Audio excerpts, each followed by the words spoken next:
মানে লোম সারাক্ষণ ফুলে রাখি। আর রিসেন্টলি 2-3 দিন ধরে, মানে আগে তো প্রিনিং করতে, এখন প্রিনিংও করে না। আচ্ছা, এখন একেবারে চুপচাপ। চুপচাপ। হ্যাঁ। আচ্ছা, কয়দিন যাবত ভুগতেছে? 2 দিন।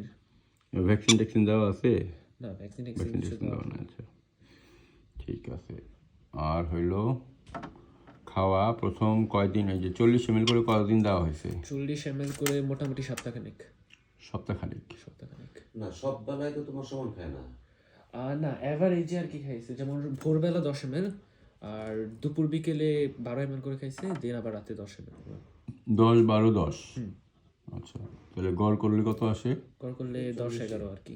10-11 করে খাইছে কয়দিন? মোটামুটি 5-6 দিন। 5 দিন। তারপরে এই যে লাস্ট শুক্রবার থেকে হচ্ছে খাবার ঠিক মতো খাইতেছে না। খাবার একেবারে খাচ্ছেই না? মানে শুক্রবার দিন আমি দুপুরে যখন খাওয়াইছি 12টার দিকে, তখনও 10 ml খাইছে। আচ্ছা কিন্তু সন্ধ্যার পর থেকে খাইতেছে না।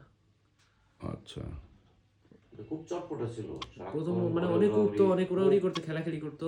এখন কিছুই না, এখন শুধু মানে হাতে এসে সারাক্ষণই ঘুমায়। বুঝতে পারছি। আর খুব শব্দ করে সারাক্ষণ। আর কোনো ভ্যাকসিন ট্যাকসিন তো দেওয়া হয়নি? কিছু আচ্ছা, ঠিক আছে। যে লোমটা ফুলে রাখে সবসময়, লোমটা ফুলে রাখি, ঠিক আছে। মাথা ঘাড়ের পিছনে দিয়ে ঘুমাতে, মানে একদম নিস্তেজ। এখন ডাক দিলে সারা দেয়, বুঝতে ডাক পারছি। দিলে একটা ড্রাউজি থাকে সব সময়, কিন্তু আসে না। ডাক দিলে সারা দেয় কিন্তু আসে না কেন? ঝিমায়। হ্যাঁ, ঝিমায় সারাক্ষণ ঝিমায়। এখন প্লাই করতে চায় না, এমনি যেমন আগে খুব আর প্লাই একটু Weak শরীরটা হয়ে ঠান্ডা গেছে। ঠান্ডা থাকে। একদম হ্যাঁ, নিস্তেজ। শরীরটা একটু ঠান্ডা ঠান্ডা থাকে। ঠিক আছে। আগে তো হাত পা একটু গরম হয়ে থাকতো, এখন পুরো ঠান্ডা। আর কোনো ভ্যাকসিনও দেওয়া হয়নি? না, কোনো ভ্যাকসিন দেওয়া হয়নি। ওকে, ঠিক আছে।